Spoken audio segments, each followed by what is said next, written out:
Coming up on this episode of Nintendo Cartridge Society, you stop putting your games on Wii, and look what happens. It's dangerous to go alone, so the Nintendo Cartridge Society goes with you.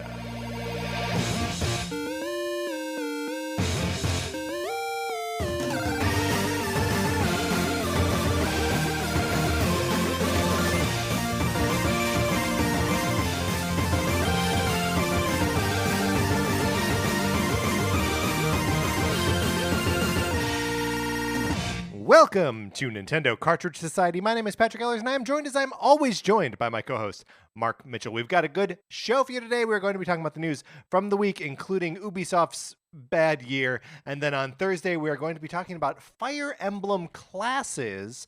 But Mark, in the meantime, how's it going? It's going great. I have started watching that new Willow TV show on Disney Plus. Yeah. I don't care about Willow at all. Like, I had no affection for the movie. So then why did you check out the show? Because I heard it was good. Okay. And so I started watching it. I'm like an episode and a half in. Yeah. And it's fun. It's like fun, like family fantasy. But it got me thinking that, Patrick, if I were the ruler of the like fantasy kingdom. Yes. And my kingdom was attacked by some magical forces, some evil magical forces. Right. And my like head knight, who I trusted, was stabbed with some sort of magical item, dark magical item, like a blade of some like kind? A blade of some kind, or like it I can't think it's not like be a a blade. staff. I don't think you can stab like someone with something that's not a blade. Yeah, a bladed staff, maybe. Anyways, it's a blade, and this faithful servant started acting just a little strange. Okay.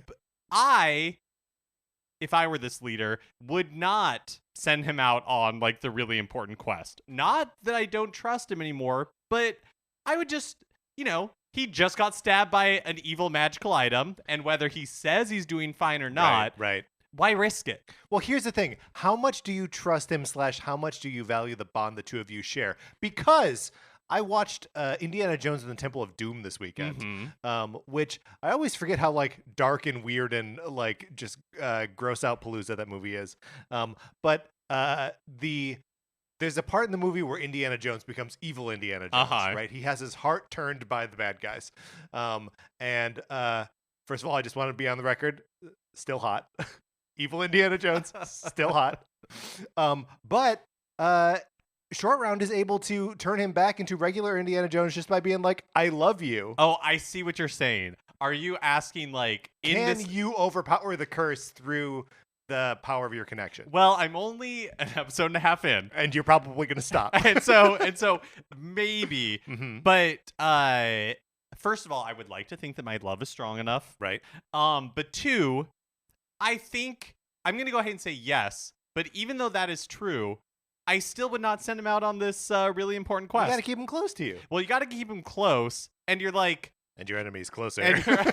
Exactly, and you're like, all right, so maybe I'm just going to send my second most trusted knight, who didn't get stabbed by a magical item, probably a sword, to, like go or rescue somebody. Or blade of some kind. It could have been a knife. Could have been a cursed knife. Who knows? Yeah. Just like send the second one out. Yeah. The first one, I still trust you, but like, trust but verify. You know what I'm saying? Yes, absolutely. But that's just me. Yeah. Speaking of things that you should send far away from you, my copy of Sonic Forces. Mark, we are no longer sending this thing out to be borrowed anymore. The Sonic Forces borrowing program is coming to an end, but we are sending it out in style. If you would like to own my copy of Sonic Forces for the Nintendo Switch, or my copy of Untitled Goose Game in a Sonic Forces box, you are welcome to add your name to the list. Instead of sending it to you and you play it and send it back, we're just sending it to you. That'll be the end of the journey. It will never come back to me again. It will find a new home, 2 new homes. If you are not already on the list, email us at nintendocartridgesociety@gmail.com. And we just need you to put your names in by January 31st. We will be drawing names on like the 2nd of February or something, whatever the next episode after that is. And then we will send them out to you. Yes. And one thing that has come up, and I think we might have talked about it last week, but because it is the Sonic Forces owning program and no longer the Sonic Forces borrowing program, Patrick doesn't have to worry about putting return postage in an envelope. Doesn't matter where you are in the world. Submit. I will send this anywhere. So it remains the perfect program. You have until January 31st. And then Mark, I wanted to bring up maybe a little bit of a debug, an email from Mark in Brisbane. Mark writes, "Love the 2023 Nintendo preview episode, and I just wanted to mention in the DLC section that you didn't mention Mario plus Rabbids Sparks of Hope DLC. This is true. We did not. I think like both of us have just sort of got that game on like backburn. It's got real backburner energy right now, right? So we weren't thinking about it, but apologies. Mark says, I know that you're both waiting for it to go on sale, but as soon as it does, I recommend buying it. It's fantastic. After just an hour, I quickly went online and bought the DLC pack. I ended up 100%ing the game and had a great time, and I plan to 100% the DLC too. Keep up the great show, Mark." So, good to, we should have mentioned it, I guess. Yeah, thank you, Mark. Thanks for reminding us. I mean, I guess the fact that we kind of forgot about Mario's plus Rabbids Sparks of Hope speaks to a news item that we'll be getting to in a little bit. We will get to it, Mark, in a little bit. But in the meantime, let's talk about what we've been playing this week.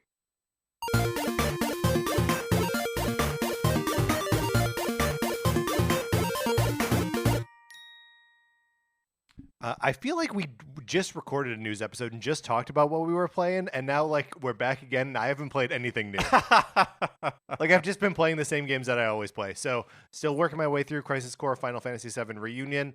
I am still just so hung up on all of these side missions and all of their missions that you select from like a menu. The ones that are not story based, where I'm like, you know what, like, and I try to like do the story stuff, but then I'm like, yeah, I could just get right into the action and like beat up some bad guys. So the story is progressing slowly. I still love it. Want to tell just a quick little story about how Sarah and I spent Saturday night. We made dinner. We got drunk. We listened to show tunes on shuffle and played Mario Kart 8 Deluxe until like midnight. That sounds amazing. It was the best. But one of the things that it kind of revealed or like kind of emphasized to me about Mario Kart 8 Deluxe is that, man, the original tracks in that game I know very well. The original 48 tracks I know very, very well. Backwards and forwards. I don't have to think about them. I can lose my faculties and still play those tracks pretty well. Those that have been added in the last year, not under my fingers. I don't immediately know where to go. I need to train on those. I'm not that good at them yet. Oh, yeah. No, I'm the same way. I think I've played each of those maybe just, like a handful of times at most. Yeah. I mean, there was a long time where she and I would just put the thing on like shuffle and play like whatever tracks come up. And I wish there was a way to do just shuffle the DLC tracks, or like turn on, and they have that thing where you can turn on and off items. So like maybe if you could turn on and off tracks and just like turn off all the old tracks, that'd be cool. I'm excited to see what other little features they add with waves 4, 5, and 6. Yeah, totally. Also, kind of crazy to think that part of the reason you are probably so familiar with those original tracks, even the DLC ones from the original game, are that you've been playing them for almost 10 years now. Yeah, because it originally came out on the Wii U. Yeah. Yeah, that's right. No, it's of course it's muscle memory at this point. 10 years is a long time to be playing anything. Can I ask you a question? Yeah. And we don't have to talk about it if you don't want to, but I just want to check in on your progress on Tetris 99 tickets. Tetris 99 tickets progress is continuing. I can usually get 4 tickets every day. I have not done it yet today, so I still have to, when we're done recording, I got to get on and get over there. I believe I have 478 tickets at the moment, and I will bring that up to 482 by the end of the night, getting me just 4 tickets closer. To 999. Remind me again. Here's how you earn tickets. No. Well, yes, please. Go ahead. No. Go ahead. You can explain to me. That's not what I was going to ask. But yes, please explain to me. You earn tickets. There are 2 different like little missions or little like tasks that it gives you. Like score, 5 doubles or 10 triples or whatever. And 2 of those are in like the regular mode. One is in versus CPU and one is in versus marathon. And so those are your 4 opportunities. And it means that like, if they were all in just playing Tetris 99, it'd be fine because you just like go in and like play for a while until they all triggered. But then I had to like go into marathon and go into CPU battle, which I don't normally do. But yeah, so that's how they're earned. What was your actual question? But first of all, Yes. it is strange to me that they like force you to go into CPU because it's just Tetris 99 but against computers. Yes. So Why is that? Yes. yeah, I it agree. doesn't feel like it needs to be that different. No. Although maybe they do that because if you don't have the full like the online version, like you're not paying for it, that you can still earn some tickets. What is my question? Yeah. Is remind me again what happens when you get 999 tickets? Okay, so there are icons that you can like select as like your player icon. And one of them is get 999 tickets. Oh, okay. So there are plenty other icons that I'm never gonna get. No. There's one of them that's win 2 Tetris 99s in a row. And it's just like, oh, that's like almost literally never gonna happen. Because like they're so rare to happen once that like I can't imagine the pressure of playing a second time and trying to get first place again. It's just never gonna happen. But that one, Mark, that one I can earn. I am so excited because you will be joining. It has to be an elite group, but when that happens, when you get, I want to be there. I want to like. Okay, I want to be there when you cross the threshold to 999. Okay. Well, we got to like do some math and figure out what exactly. It's not going to be for at least 4 months. So. Hey, that's not that bad, all things considered. If I can get this done before July 1st. Then I'll be proud of myself. Okay, perfect. All right. I've been playing. Yeah, I'm in the same boat as you. Like, I've just been playing Salmon Run. And I love it. I did not play for a while. Splatoon 3 for like a few weeks, and then when the last Splatfest happened, I wanted to check out the tricolor Turf War for the first time. And once I did that, I was like, I should just play a little bit of a Salmon Run. And it is, I love it. I love Salmon Run. I love it so much. I love hearing the system work, where it's like the novel thing brought you in, and then you were like, oh yeah, that was all right, but I should play this part of it that I love. You just needed like the little reminder. It's true. And that actually also reminded me that I still haven't played the single player. So I've got to do that. I've got to get into the single player. Have you played it at all? No, I haven't even. I don't even think I started it. Mark, I know it's crazy. It's absolutely crazy. But here's a thing that is not so crazy. I also watched. This past week was Awesome Games Done Quick, the speedrunning marathon for charity. They raised over like $2 million for the Prevent Cancer Foundation. It ended on Saturday, but there were a couple of. I wasn't able to watch anything live. But there were a couple of like replays of a few runs that I wanted to shout out because I thought they were really fun. The first one was the Super Mario Brothers All-Star Shuffler run by Skybills. And so the way that this works is, it was the 4-game version from the Super Nintendo. So it was 5-game version. It was Super Mario Brothers, the original, Super Mario Brothers 2 USA, Super Mario Brothers 2, or like Lost Levels as it's known in the US. Or outside of Japan, and then Super Mario Brothers 3 and the version that included Super Mario Brothers World. Super Mario World. World. And no brothers in the world. No brothers. Even though Luigi is there. The disrespect began early. Mm-hmm. And so the way that this like shuffler worked was so fun, and the runner, Skybills, made it look so easy, but I'm sure just like incredibly difficult, is that every 30 to 60 seconds, it would... And you don't know when? And you don't know when. Okay. It would immediately shift. So you would start the game, and you would play the game like in order. Yeah. So it wouldn't shuffle you around a specific game, but what it would do is that, okay, you start with like Super Mario Brothers or whichever game you want to start with, and then any like 30 to 60 seconds, it will immediately take you to a different game.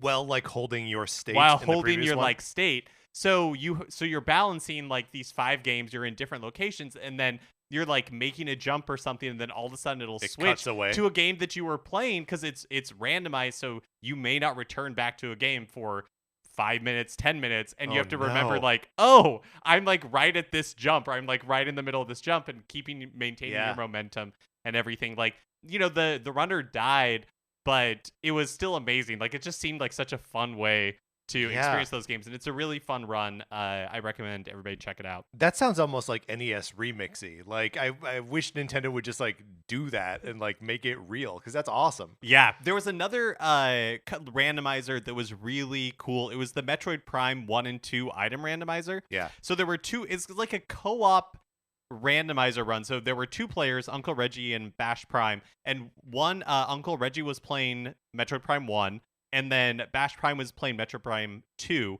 But the way they described it is like, imagine all the items from both games are like a deck of cards. And so they like shuffled the cards between the two games. So one, in Metroid Prime 1, there would be items placed randomly throughout the world from Metroid Prime 1, but some of them could be from Metroid Prime 2. So when the Metroid Prime 1 player gets a Metroid Prime 2 item, does the Metroid Prime 2 player get that item? Yes, exactly. So Got it it. unlocks it unlocks across. So you're kind of, it was just amazing to watch because, in theory, somebody could be blocked waiting until like an item opens up, but just like the way that it works. Again, what a cool idea for like a randomizer. It seems like there must be some element of not wholly randomization to it because like doesn't it seem like there should be soft locks like everywhere? So I think the locations are known. It's Okay. just like a matter of which items are like unlocked in those locations. Sure, but it's just like I think just with the way that Metroid games work, that there are so many items that give you access to the other areas, and like if you get an item really early on that unlocks something like towards the end of the game, how do you get past the like early areas if those items are like past that? Yeah, they were also doing like tricks like out of bounds and like Oh, that sort of okay. thing. So Yeah, I think that's probably part of necessary. it. But yeah. it was very cool. That was another one that was really fun to watch. And then finally there's a Metroid Dread all bosses race. Cool. Run by Ed Nolium and Manager. And this was another one that was just like it made me appreciate Metroid Dread and how like well made that game is, because watching people who are very good at playing Metroid Dread play Metroid Dread like unlocks it opens my mind to what is possible in that game. It's just very, very cool. Yeah, I think about how I spent a lot of time like kind of running around in like the same place in Metroid Dread and like trying to figure out which way to go. And that would be a fun game to like just know the path and just like mainline it and try to get through it quick or completely or even really just to replay it. I think would be a lot of fun. Yeah, there were lots of other cool runs, but those were the three that I wanted to Those are the shout only out. 3 runs that were interesting at all. All right, Mark, that's what we've been playing this week. Let's get into the new releases and what we might be playing next week.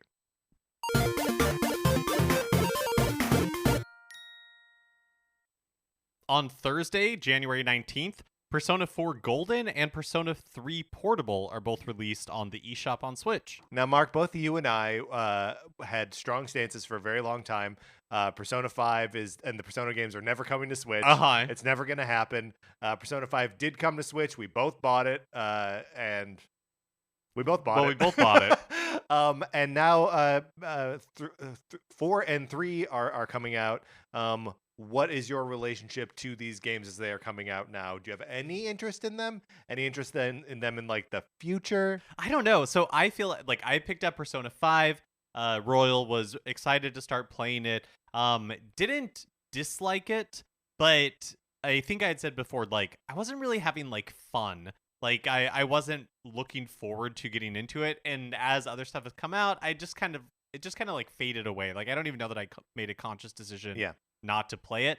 And so given that was my experience with Persona 5, I know that like, people really love these other 2 Persona games, but it makes me hesitant to like try to get into them. Yeah. Because I just don't the series just may not be for me. Yeah. I mean, one of the things that like I keep hearing is that like Persona 5 Royal is like Persona gameplay like maximized, right? Or it's perfected at that point. And that both 4 and 3, which are good games with great stories, you could argue that their stories are better than 5. I don't know. I don't really have an opinion on any of them. But like the moment-to-moment gameplay experience of 5 and 5 Royal specifically will put these other 2 to shame, which makes me like That like I have no draw to Uh-huh. to playing these two games. Yeah. But a good reminder to never say never, because we never thought these games were going to show up on That's Switch. true. So That's true. Mark, I went back and listened to some like predictions episode we did recently because I wanted to sort of like be different in our most recent 2023 predictions episode. That we took a scientific approach this time and we weren't going crazy. But yeah, no, we definitely came out swinging hard against Persona 5 ever coming out on do Switch. you think that since we're talking crazy predictions, Yeah. that Persona 6 or whatever's next will just like launch as multi-platform? Or do you think that, like, yeah. because the fact that it showed up on Xbox and Switch makes me think that these games are, whatever money, maybe it was money, seemingly money that Sony had paid to keep them exclusive is no longer the Right. case. So do you think Persona is just like a multi-platform series going forward? Yeah, sure. That's what I think. I don't know, because Shin Megami Tensei 5, was that a Switch exclusive? It was, but I don't think it is forever. Like, I think Sure, that it'll was be at least on PC. right. I don't So know. Is it already on PC? I don't know.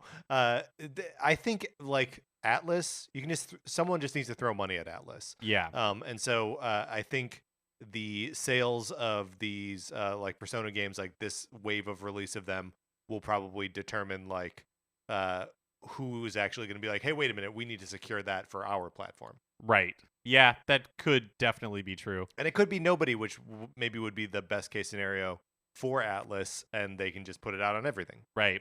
And Shin Megami Tensei 5 has, as far as I can read, not been announced for any other platforms. So if nothing else, it's a Switch exclusive a little bit longer. Also coming out on Thursday the 19th, Monorail Stories, which just caught my eye here because, hey, I love a monorail. Yeah. I've never ridden the Disneyland monorail. I Do you know this?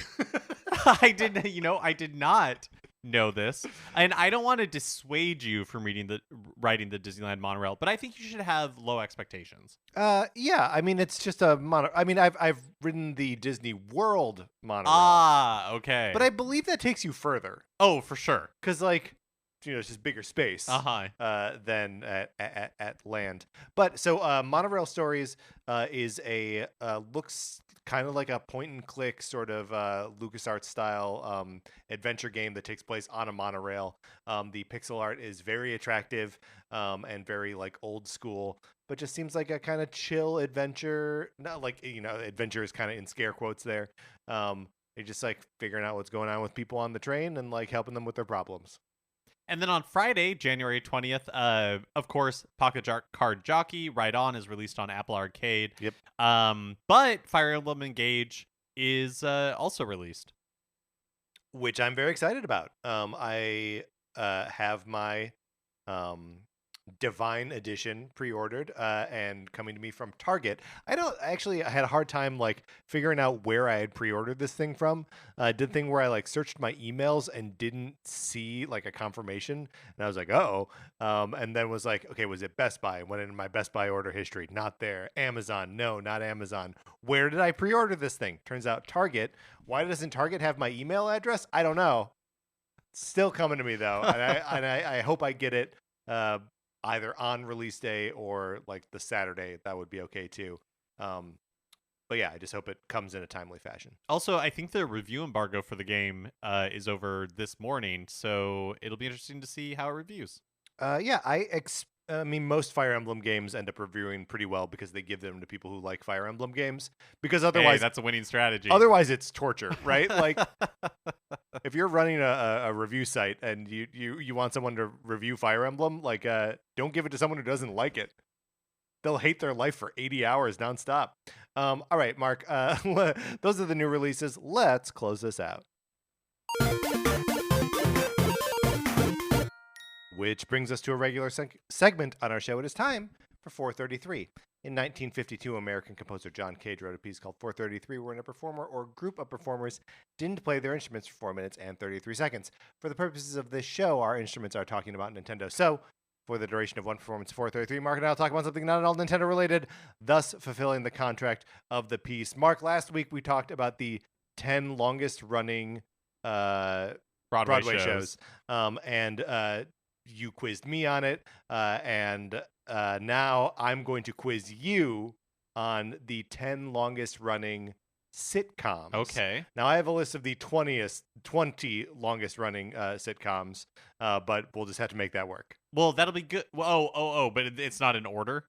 It is in order. Oh, okay. Yes. But then that's good because maybe I'll venture a guess and we'll be able to see. Oh, it's not in the top 10, but it's like somewhere else in there. Yeah. And I need you to know that these are all. It's just in number of years. Okay, not episodes or anything like that. Not episodes, and like counterintuitively, not even in seasons. Oh, okay. Okay. Okay. And they're all continuous runs. There's no,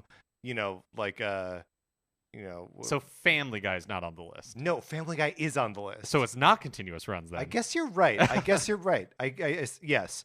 Well, okay, so Family Guy, hold on, is 23 years, 1999 to present. So yeah, they're counting that as. Got it. Okay, Yeah. even like the years that it wasn't on the air. Well, I guess, or reruns were. It just wasn't. It wasn't new on episodes. the air. Okay, yeah. all right. What wasn't new? What I'm saying is there are no like reunion shows being taken into consideration here. Okay, The Simpsons. Yep, Simpsons is number one with 33 years, 1989 to present. Wow. Obviously, this list was written in 2022. What about MASH? Does that count as a sitcom? Yeah. So MASH is on here. Hold on.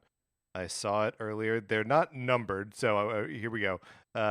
MASH is No, MASH is not on this list. Oh, okay. All right.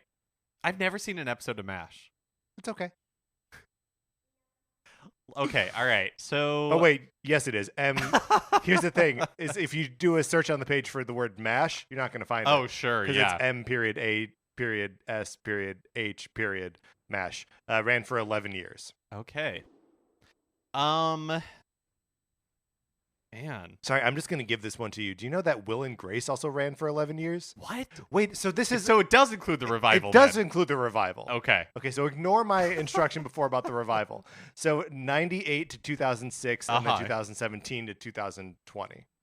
Wait, the revival ran for 3 years? The revival ran for 3 years. Wow. Okay, Modern Family, is that on there? Modern Family, 11 years, 2009 to 2020. Okay. I'm surprised at how many animated series there are in the top 10. Oh, okay. Does Futurama?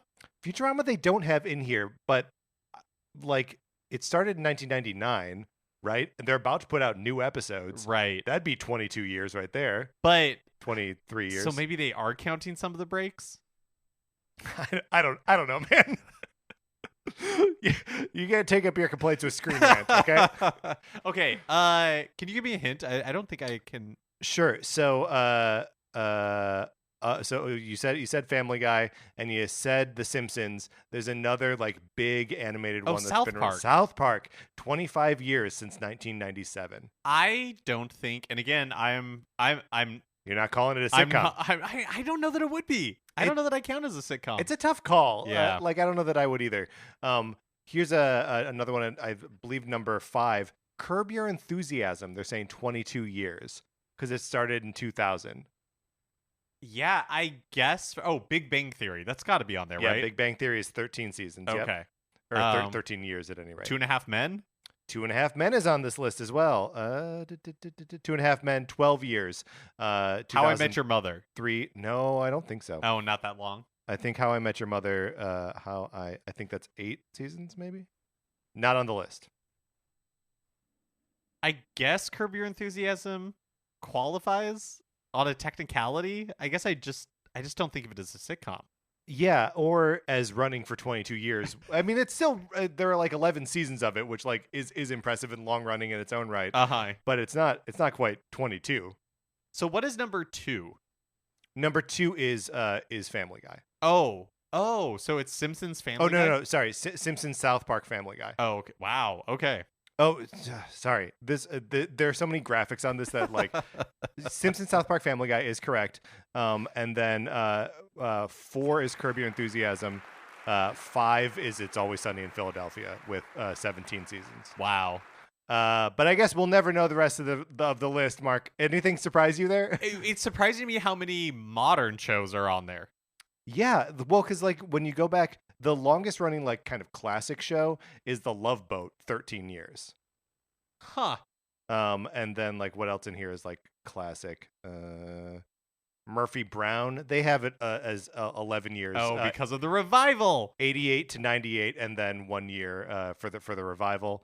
Modern Family, Will and Grace, MASH at 11 years, Frasier at also 11 years, Cheers at 11 years. Yeah. So yeah, there's like this just about 10 or 11 year barrier that classic shows couldn't break, and then they started animating them, and then the whole game changed. All right, Mark. We were accompanied today by pianist Kyle Shaw. Let's get into the news.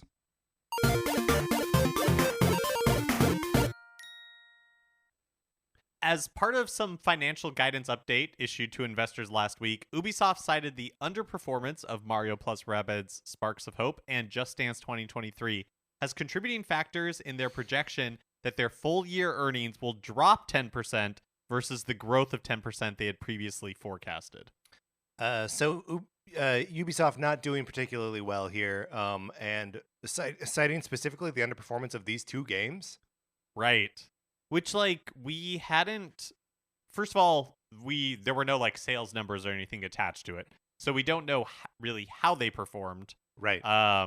We just know that it underperformed their expectations. Right. Well, and sort of specifically with Just Dance on the eShop charts for January 14th, Just Dance was the best-selling game on Switch. So like, best-selling game on Switch. For obviously for January when other new games aren't coming out, so like whatever. Best selling, beating out Mario Kart 8 Deluxe and Minecraft was not enough. Right? Yeah. But also notably, this year they did not release Just Dance on Wii. Yeah. And so maybe also in the little bit that I was reading that Just Dance 2023, they've turned it into like more of a service, and I think people are not super excited about that because before, they definitely had like the service side of it, but then you also just had, 20 or so songs that you could access immediately without having to sign up for the service. And I think a lot of that has just become more like gated by paywalls and all that kind of stuff. Yeah, so, and that's a bad look for that kind of. I mean, like, I suppose there is like a universe where like the Just Dance is a platform and you just download the songs that you want to dance to. But I think it is such a like plug it in and like let anyone play it and like not have to think about like anything really. Just play it, just dance, just hear the songs.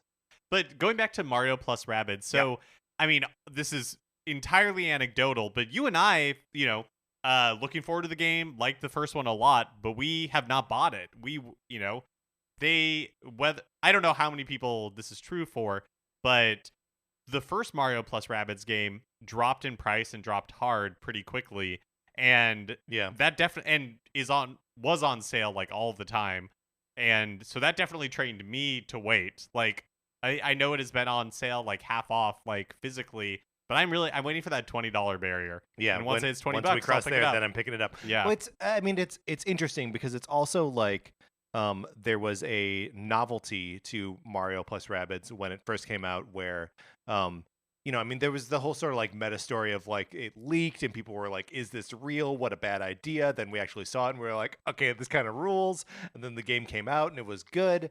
So like that's a fun, interesting story that like just doesn't. The story doesn't deliver the same way the second time where you're like, and then they did it again. So like there's that component of it, but there's also like when Kingdom Battle came out, there were not a ton of strategy RPGs on the Switch.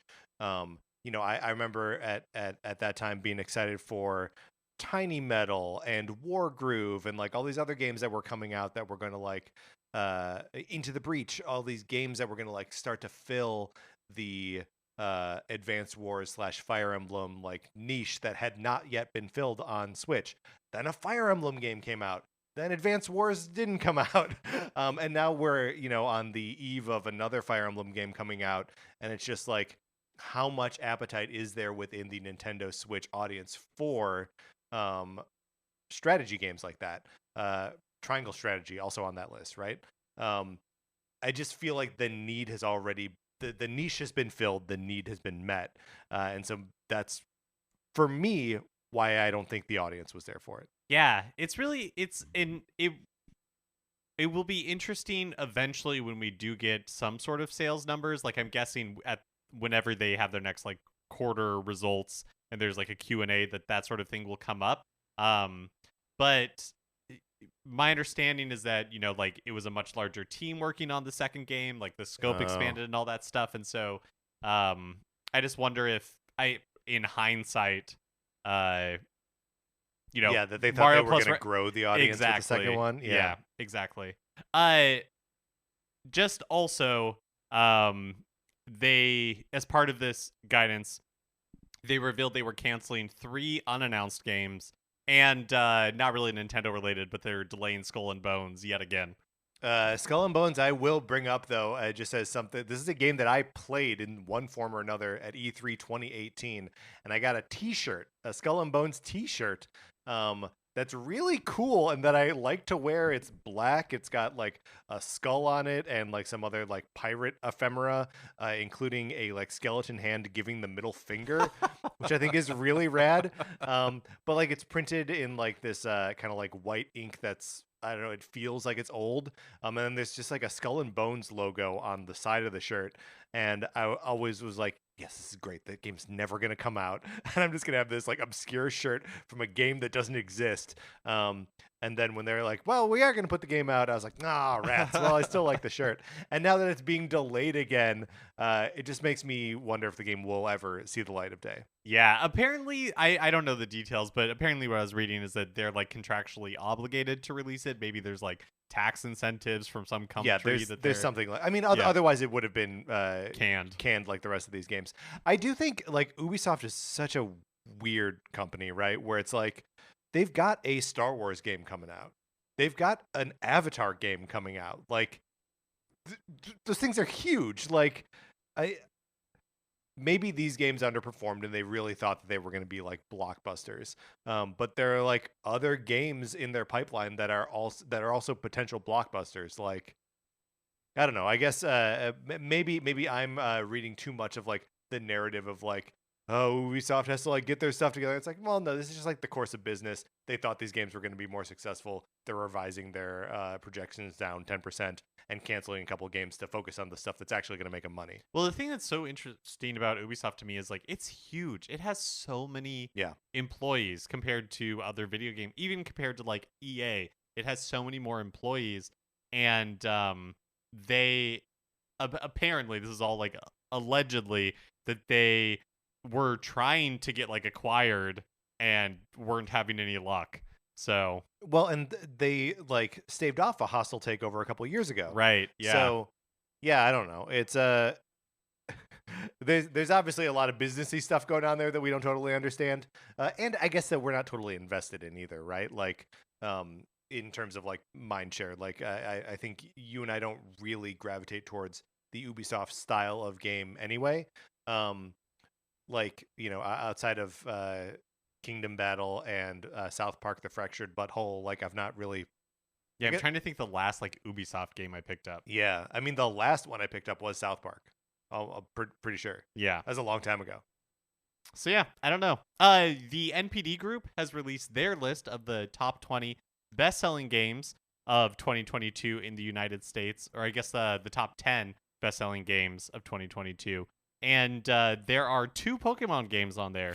So number 6 is Pokemon Scarlet and Violet. And number 8 is Pokemon Legends Arceus. And neither of those include digital sales, which some others on the list do. So amazing. Also, is there an incentive for Game Freak or Nintendo to demand better performance on these games? Yeah, I don't know. I mean, like, I think what has been interesting about the Scarlet and Violet discussion is that people have been from day one have like, wow, like sometimes this game really has performance issues, and yet this game is incredibly fun. Yeah. Like, I feel like it's rare to see both. Yeah. Like, word of mouth doesn't seem that negative on it. It's like, yeah, this has performance issues, and Nintendo, Game Freak acknowledged it. You know, Yes. Yeah. but yeah, that sort of seems like yeah. Of course, it runs badly, but it's fun, which is very interesting. The top of the list here, I don't think there are really any surprises here. Call of Duty Modern Warfare 2, the best selling. I guess like kind of interesting that Elden Ring has sold as well as it has to be number 2 on the list. yeah, above Madden. And above God of War also came out the end of the year and is exclusive to the PlayStation. But God of War Ragnarok is at number 4. Also, just 2 other releases that are on Switch but are multi-platform. Number 5 is Lego Star Wars: The Skywalker Saga, and number 10 is MLB The Show 22. I guess it is worth pausing on Lego Star Wars: The Skywalker Saga for just a second, because the game was like in sort of troubled development for a little while.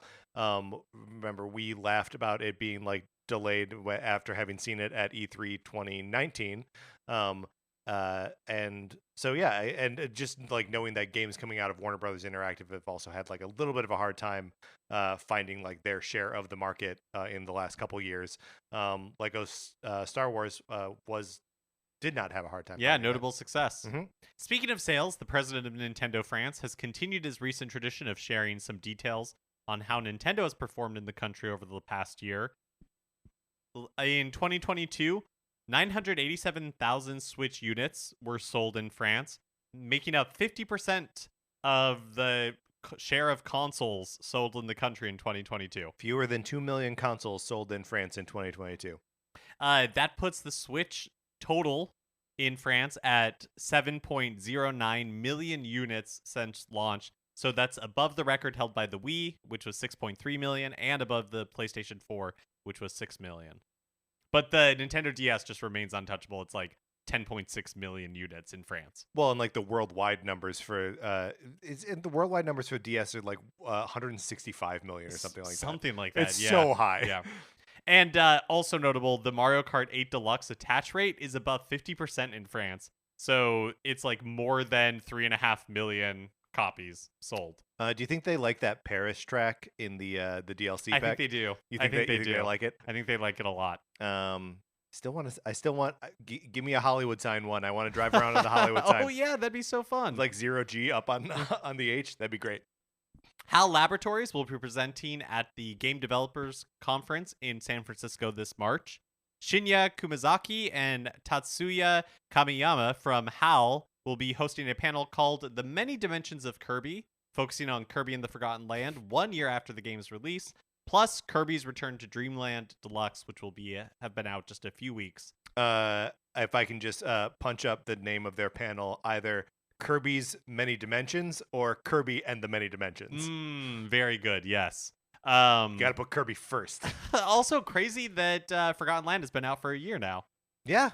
That means it's been well, it will be a year. Yeah, in March. That means that it will have been a year since our Kirby month. Does not feel that long ago at all. It feels so much longer ago than that to me. The official description of the panel concludes, quote, "This session is for any game developers interested in the history and legacy of one of the cutest and most adaptable characters in video game history, as well as where Kirby and their series are headed in the future." Wow. Do we think Kirby's the most adaptable character in video games? Yes, I do. Do you? Here's a challenge to Kirby developers in the future. Make a game where Kirby's gross. Make a game where he's not adorable. See if it can be done. That's right. Kirby and the Garbage Pail Kids. Or like a Seaman like game where you are taking care of a Kirby in a tank, but it's got like, Leonard Nimoy's face. Right, yeah. And Kirby's in a tank because you're like studying it. You can like shock it with an electric rod. Right, when he's bad. Interesting. From this official description, Kirby's pronouns are they. Oh, yeah. All right, non-gendered. We will adopt that. Speaking of Kirby and HAL, last week Nintendo released a trailer that showed off Samurai Kirby 100, part of the sub-game collection included in Kirby's Return to Dream Land Deluxe. And just as the name implies, it's playing the Kirby Samurai game. So like it's like quick draw basically. It's like Yeah, so it's just like it's Kirby, and you wait until it says draw, and then you push the button as fast after it says draw as you can. And you're playing that against 99 other people. I love that. I think it's interesting that this like 99 thing is continuing to happen. We have Tetris 99, we have Pac-Man 99, and now we have this Mario 35. We have Mario 35. We had it. It's gone. And then Kirby Samurai 99. But it's within this like Kirby game. Do you think that they're in the future? Because you know how in the past they've broken out sub games, on the 3DS and made it its own like thing, that we could see this like Kirby Samurai become a game that's just available on like Nintendo Switch Online. No, because it's a game of Kirby Kirby Samurai 100 will last for 2 seconds. Yeah, you're right. No, you're right. That's a good point. The little bit of video that they showed off for this is hilarious because you're only seeing it like through the perspective of one person, one player, and it's just like a line of Kirby's, and it says draw, and then like obviously they must push the button, and you see this one Kirby cut through like 80 other Kirby's and then get stuck at the one Kirby that stopped them. That's very funny. And then you lose. So like, I know that like you would certainly be playing against a lot of like kids and people who are like slow on the react, but like, how do you ever win? Yeah, no. How do you ever win? And no, I think very quickly you will not be playing against kids and people who are slow on the react. I think the people who stay around are going to be incredibly hardcore. But you're right, like each match will last 2 seconds. You'll die every time a bunch of times. Yes. And then you'll never log in ever again. Right. Because like there's never a point where you're gonna be like, oh, I'm getting better at this. No, you never will. Also, someone will just program an AI to win every time. Right?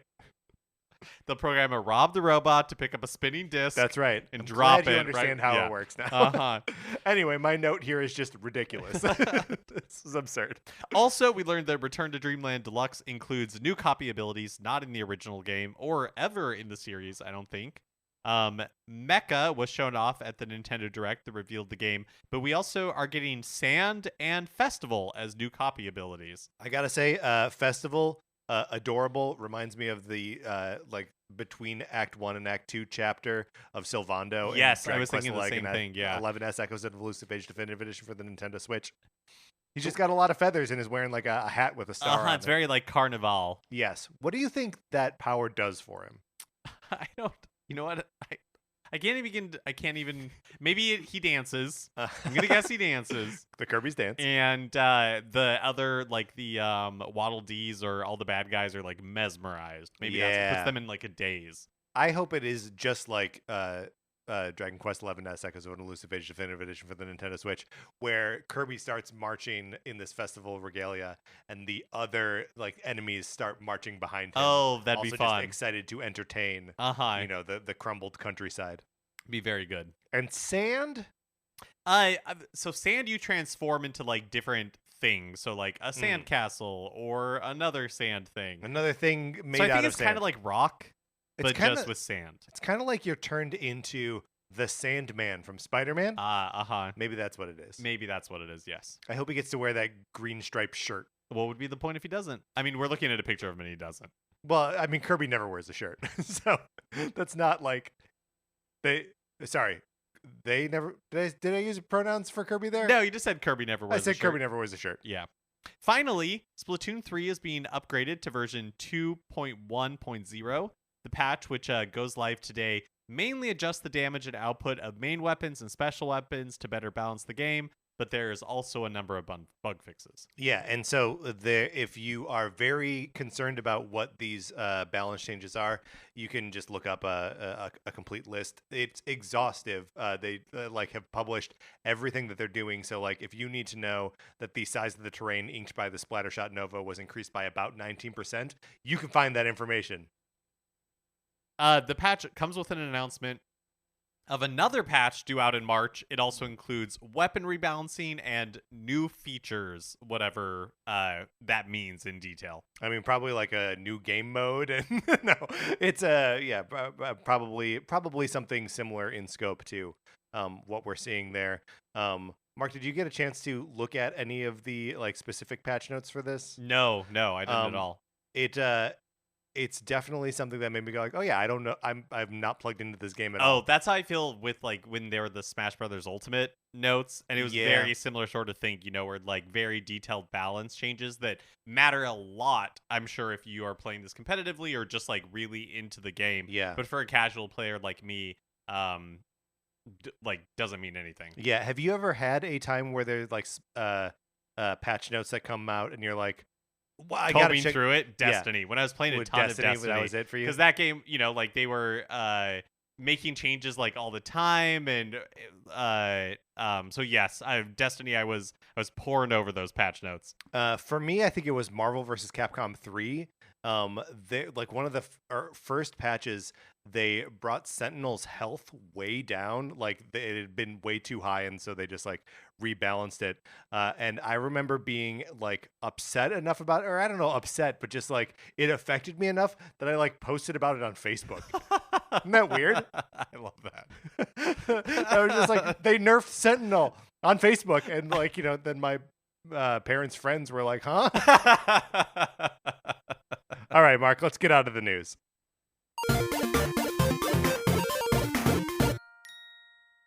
Okay, that is going to do it for this episode of Nintendo Cartridge Society. You can follow us on Twitter. I'm at Patrick_Ehlers. Mark is at MK Mitchell, and the show is at Nin Cart Society. We also have a Discord, which is where you should really be if you want to have conversations with us and with a bunch of other people who are having fun conversations about Nintendo all the time. Email us for an invitation or hit us up on Twitter. We will happily let you in. Anthony DeLuca made our logo. Our theme music is provided by 8BitBetty. You can get more of his music by going to 8bitbetty.com or by listening right now. For my co-host, Mark Mitchell, this is Patrick Eller saying thank you for listening.